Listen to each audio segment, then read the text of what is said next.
राजस्थान में बिजली का संकट बरकरार है। तमाम कोशिशों के बावजूद प्रदेश में 2883 मेगावाट बिजली का टोटा पड़ रहा है। बड़ा कारण यह है कि कोल इंडिया से 26,000 टन यानी 6.5 लाख कोयला कम मिल रहा है, जिससे बिजली प्रोडक्शन प्लांट्स की बंद पड़ी यूनिट्स चालू करके प्रोडक्शन की हालत में नहीं लाई जा सकती हैं। कोयले की किल्लत का सीधा असर प्रोडक्शन पर पड़ रहा है। एनर्जी डिपार्टमेंट के एसीएस डॉक्टर सुबोध अग्रवाल ने बताया कि राज्य में 9,317 मेगावाट बिजली की उपलब्धता आ रही है। 1,683 मेगावाट की औसत मांग और 10,683 मेगावाट की औसत मांग और 12,200 मेगावाट की अधिकतम औसत मांग रही है। अधिकतम औसत मांग में से उपलब्धता को घटाते हैं तो पता चलता है कि 2,883 मेगावाट बिजली भी अभी कम है।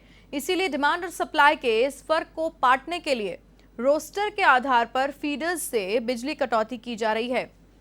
कोटा थर्मल के पास अब केवल 3 दिन का कोयला बचा है। ऐसे में कोयला मिलने में देरी पर बिजली उत्पादन बंद हो सकता है। हालांकि अभी तक कोटा थर्मल लगातार बिजली उत्पादन कर रहा है।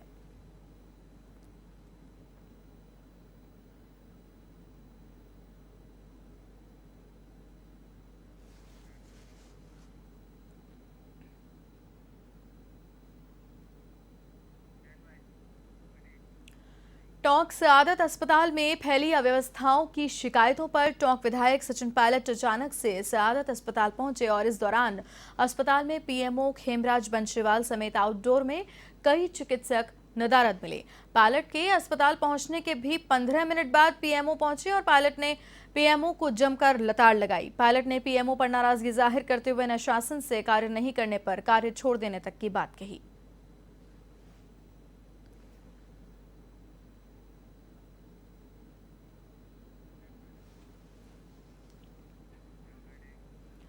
प्रदेश में बिजली संकट को लेकर मुख्य सचेतक डॉक्टर महेश जोशी ने चिंता जाहिर की है और कहा है कि ऐसे मुद्दों पर राजनीति नहीं होनी चाहिए। ये देश के आम आदमी और किसान से जुड़ा हुआ मसला है। केंद्र सरकार को बयानबाजी करने के बजाय समस्या के समाधान पर ध्यान देना चाहिए। कोयले की जिस तरह से कमी हो रही है उसके कारण और उनका समाधान ढूंढना चाहिए। जोशी ने कहा कि राजस्थान सरकार पूरी तरह से कोयले की आपूर्ति के प्रयास कर रही है और ये भी कहा कि ये केवल राजस्थान ही नहीं, आधे देश का संकट है। राजनीतिक नियुक्तियों के सवाल पर जोशी ने कहा कि कोरोना महामारी के परिस्थितियों के चलते देरी हुई है। जल्द ही राजनीतिक नियुक्तियां की जाएंगी।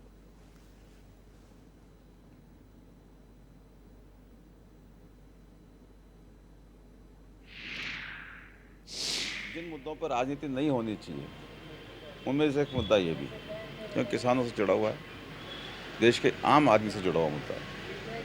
लेकिन जिस तरीके से बयानबाजी हो रही है कोल इंडिया से और इनसे बयानबाजी करवाई जा रही है, तो मैं समझता हूँ कि इसकी बजाय समस्या के समाधान की दिशा में काम होना चाहिए। कैसे हम अधिक से अधिक और जल्दी से जल्द कोयला उपलब्ध करा सकते हैं बिजली संयंत्रों को, इस बात की कोशिश होनी चाहिए। राजस्थान सरकार सचेत है, राजस्थान सरकार लगातार इस तरफ प्रयास कर रही है और हम उम्मीद करके चलते हैं कि ये जो एक तरीके से ये आधे देश का संकट है, अकेले कोई राजस्थान का संकट नहीं, आधे देश का संकट है। ये जल्दी से जल्दी दूर हो, हमारी कोशिशें इस तरफ हैं। केंद्र सरकार को भी इसके अंदर पूरी तरीके से जिम्मेदारी लेते हुए कोयला उपलब्ध कराने के बारे में जल्दी से।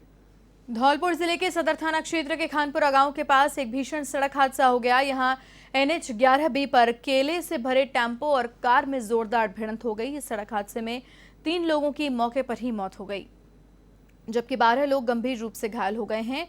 मौके पर पहुंची सदर थाना पुलिस ने सभी घायलों को जिला चिकित्सालय में भर्ती कराया, जहां पर चिकित्सकों ने गंभीर घायलों को उच्च उपचार के लिए रेफर कर दिया है। सदर थाना प्रभारी दीपक बंजारा ने बताया कि कार में कैला देवी के दर्शन कर लौट रहे श्रद्धालु सवार थे। ये सभी लोग यूपी के आगरा जिले के रहने वाले हैं। फिलहाल पुलिस ने दोनों वाहनों को जब्त कर जांच शुरू कर दी है।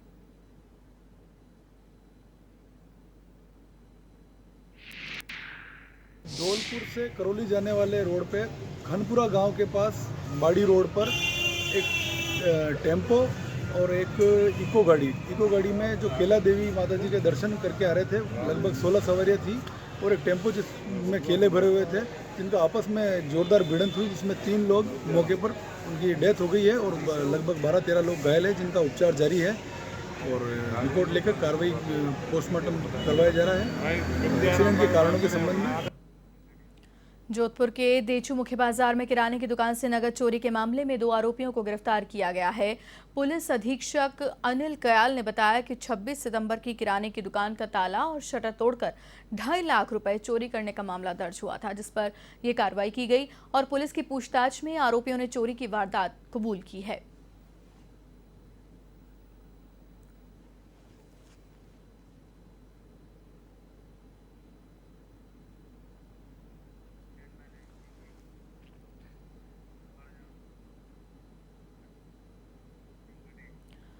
भीलवाड़ा के फूलिया कलां से खबर, स्कूल भवन निर्माण की मांग को लेकर स्कूली छात्रों ने लगाया जाम। स्कूल भवन क्षतिग्रस्त होकर 10 माह पहले जमींदोज कर दिया गया था। आक्रोशित छात्राओं ने बस स्टैंड पर लगाया जाम। रोड पर जाम लगा रहे छात्रों को पुलिस ने खदेड़ा।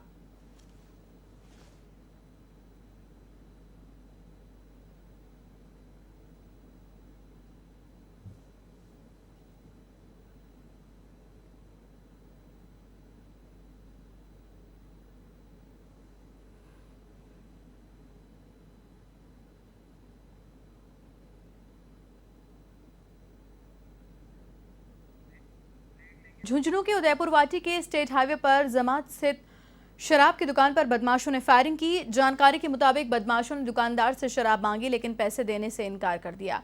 सेल्समैन ने पैसे मांगे तो हवाई फायर कर फरार हो गए। मामले की सूचना पर पहुंची पुलिस मौके पर पहुंची और बदमाशों का पीछा किया, लेकिन वे चकमा देकर भाग छूटे।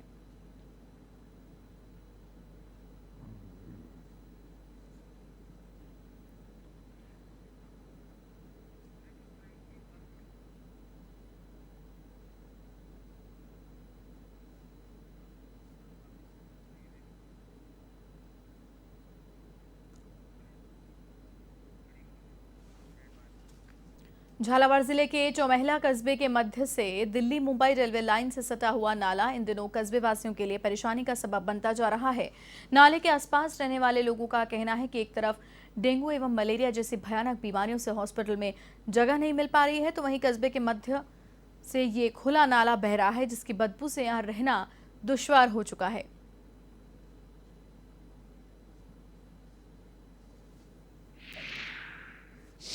को अवगत करा दिया, ग्राम पंचायत में सरपंच साहब को कई बार लिखित में दे दिया, मौखिक भी अवगत करा दिया। उनका कहना है कि नाला बनेगा बाकी साल भर से तो नहीं बना है, पता नहीं कब होगा। रेलवे का कहना है कि पानी पंचायत का आता है तो पंचायत बनाएगी, पंचायत का कहना है कि रेलवे की जगह हम कैसे बनाएं। इस समस्या में अटका हुआ है। राजसमंद जिले के आमेठ थाना पुलिस ने बाइक चोरी के एक गिरोह को पकड़ा। पुलिस ने बताया कि तुलसी विहार के गंगाराम ने रिपोर्ट के आधार पर यह कार्रवाई की और पाली के रहने वाले अकरम को गिरफ्तार कर उसके कब्जे से बाइक बरामद की गई। गिरफ्तारी के दौरान आरोपी को बीते 1 साल से स्थायी वारंटी भी होना पाया गया है।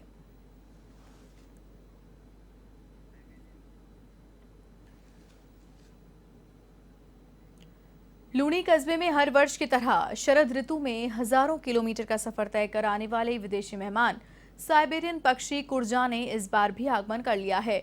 जानकारी के अनुसार लूणी कस्बे में अल सुबह साइबेरियन पक्षी कुरजा की गूंज आसमान में गूंजती हुई सुनाई दी।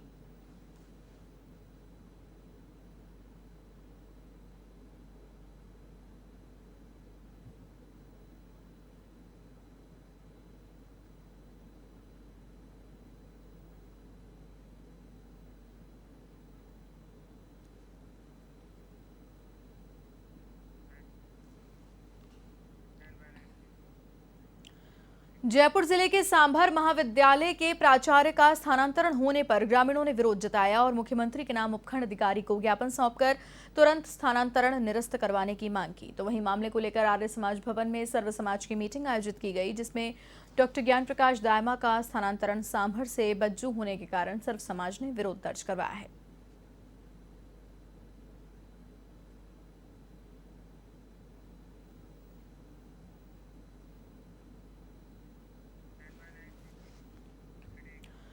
जोधपुर के लूणी कस्बे के स्थानीय स्कूल में नवरात्र के अवसर पर कन्या पूजन किया गया। स्कूल के प्रधानाध्यापक पृथ्वी सिंह ने बताया कि छोटी बालिकाओं में देवी का रूप देखा जाता है। समाज में बालिकाओं के प्रति सोच में बदलाव लाने के लिए कन्या पूजन किया गया है, जिससे समाज में बालिकाओं को अच्छा महत्व मिले, बालिका हत्या की रोकथाम हो और उनमें शिक्षा के प्रति जागरूकता आए।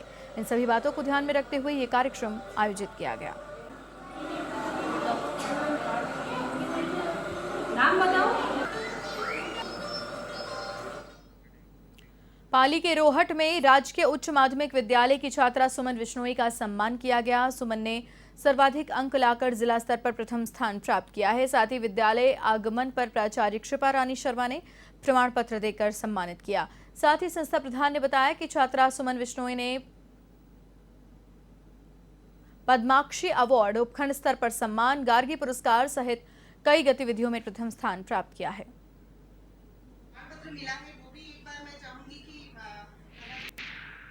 जिला प्रशासन पाली और माध्यमिक शिक्षा विभाग पाली द्वारा अंतर्राष्ट्रीय बालिका दिवस पर आयोजित सम्मान समारोह में स्थानीय विद्यालय की छात्रा सुश्री सुमन विश्नोई को पुरस्कार के रूप में प्रथम स्थान प्रदान किया गया और उसके द्वारा की गई शैक्षिक और सह शैक्षिक गतिविधियों के कारण उसे प्रमाण पत्र भी प्रदान किया गया।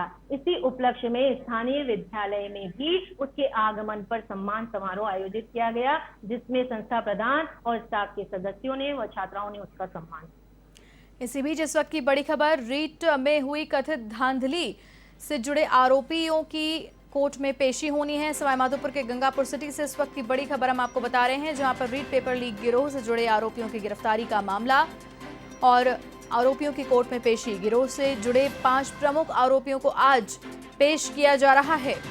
बड़ी खबर इस वक्त की हम आपको बता रहे हैं। एसओजी की टीम आरोपियों को लेकर गंगापुर सिटी पहुंच चुकी है।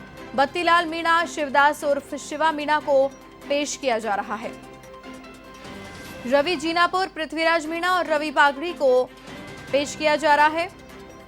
गंगापुर स्थित न्यायालय में इन सभी आरोपियों को पेश किया जा रहा है। ASP ATS SOG Satyavir Singh के नेतृत्व में इन सभी को न्यायालय में पेश किया जाना है। पेपर लीक और नकल गिरोह को लेकर गंगापुर में मामला दर्ज हुआ था।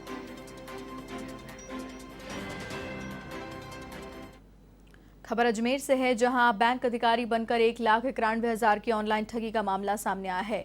क्लॉक टावर थाना इलाके में फर्जी बैंक अधिकारी बनकर बदमाशों ने अकाउंट का पैसा ट्रांसफर करने का झांसा देकर ठगी की वारदात को अंजाम दिया।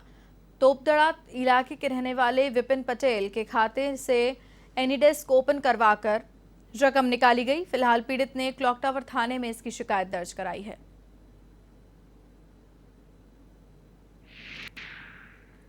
अकाउंट में मैसेजेस वगैरह नहीं आ रहे थे, इस कारण उसने गूगल पे कस्टमर केयर नंबर सर्च किया और कस्टमर केयर नंबर सर्च करके उसने वहाँ कंप्लेंट दर्ज कराई। तब फर्जी जो कस्टमर केयर था वहाँ से इनको कॉल आया कि आपके हम जो आपकी समस्या है वो दूर कर देंगे, आप एनीडेस्क ऐप है वो डाउनलोड कीजिए। तो इसने ठगों के कहने के अनुसार एनीडेस्क जो ऐप है वो डाउनलोड किया और डाउनलोड करने के बाद में वो जैसे जैसे वो कहता गया वैसे वैसे करते रहे। इसने अपने सारी डिटेल, अपने अकाउंट की डिटेल और ओटीपी वगैरह सब दे दिए। इस कारण से उसने 2-3 पेमेंट्स गेटवे में इसने करीब 1,91,000 रुपये ट्रांसफ़र कर दिए। इस पर धोखाधड़ी का प्रकरण दर्ज करके तफ्तीश की। बांसवाड़ा पीडब्ल्यूडी के जिम्मेदारों ने अपने चहेतों को एनआईटी में फर्जी सर्टिफिकेट लगाकर फायदा पहुंचाया। इस मामले में अब विभाग के जिम्मेदार अधिकारियों की पोल खोलकर रख दी है। दरअसल प्रतापगढ़ के थांदला नीमच जाने वाली रोड, जो इसी साल पीडब्ल्यूडी विभाग अतिरिक्त मुख्य अभियंता सार्वजनिक निर्माण विभाग द्वितीय उदयपुर मुख्यालय बांसवाड़ा से जारी हुई थी, इसमें एक फर्जी सर्टिफिकेट लगाया गया था जिसमें प्रदीप अग्रवाल ने हस्ताक्षर मौजूद हैं, जबकि प्रदीप अग्रवाल 2018 में ही रिटायर हो चुके थे। एवन टीवी ने इस मामले को प्रमुखता से दिखाया था, जिसके बाद अब विभाग ने जांच के आदेश दिए हैं।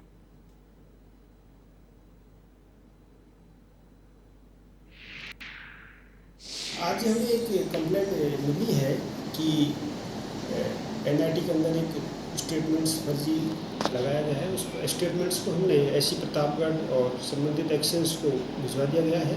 वो उसकी जांच करके उसकी सत्यता देखेंगे, उसके बाद ही उस पर विचार किया जाएगा। अगर सर्टिफिकेट गलत पाया गया तो उसको उस NIT में उस फर्म को भाग लेने से लिए रोका जाए। जो भी उसकी जांच की जा रही है और जांच में अगर जो भी गलत पाया गया संबंधित संवेदक के खिलाफ कार्रवाई की जाएगी। सार्वजनिक निर्माण विभाग की ओर से जारी एक NIT केंद्र में एक बड़ा फर्जीवाड़ा सामने आया है। दरअसल A1 न्यूज़ ने इस फर्जीवाड़े का खुलासा करते हुए जब सार्वजनिक निर्माण विभाग के द्वारा जारी NIT को लेकर जब एक फर्जी सर्टिफिकेट के बारे में पूछा गया तो सार्वजनिक निर्माण विभाग के अधिकारियों ने अपने आप पल्ला झाड़ते हुए कहा कि इस मामले के अंदर में हमें पता नहीं है। इस पूरे मामले को लेकर उन्होंने प्रतापगढ़ INJN को एक लेटर लिख दिया और इसकी जांच की जाएगी। जांच में जो भी दोषी पाया जाएगा उसके खिलाफ कार्रवाई की जाएगी। आपको बता दें कि प्रतापगढ़ थांदला से निमस जाने वाली रोड 14 करोड़ 35 लाख रुपए की लागत से बनने वाली इस सड़क के अंदर में एक निजी फर्म को फायदा पहुंचाने के लिए उन्होंने एक फर्जी सर्टिफिकेट जारी किया, जिस फर्जी सर्टिफिकेट के अंदर में 1223 नंबर और 17/1/2020 के अंदर में किया गया, जबकि पंजीकरण के अंदर में शुरुआत दौर के अंदर में ही 1292 नंबर से शुरुआत हो रही है। कहीं ना कहीं 1225 नंबर का जो आंकड़ा डाला गया है वो कहीं ना कहीं फर्जी है। खास बात तो इसके अंदर में ये भी है कि जिस अधिकारी का साइन किया गया है इस सर्टिफिकेट के अंदर में वो अधिकारी 2018 में ही रिटायर हो गया था। इसके बावजूद भी उसके नाम से 2020 की NIT जारी के अंदर में एक फर्जी सर्टिफिकेट लगाया, जिसको लेकर अब विभाग के अंदर में खलबली मची हुई है। विभाग के अतिरिक्त विभागीय अधिकारी का कहना है कि इस पूरे मामले को लेकर उन्होंने प्रतापगढ़ के INJN को एक लेटर लिखा है। इस मामले के अंदर में जो भी दोषी होगा उसके खिलाफ कार्रवाई की जाएगी। बांसवाड़ा से A1 न्यूज़ के लिए किशन सेन, बांसवाड़ा।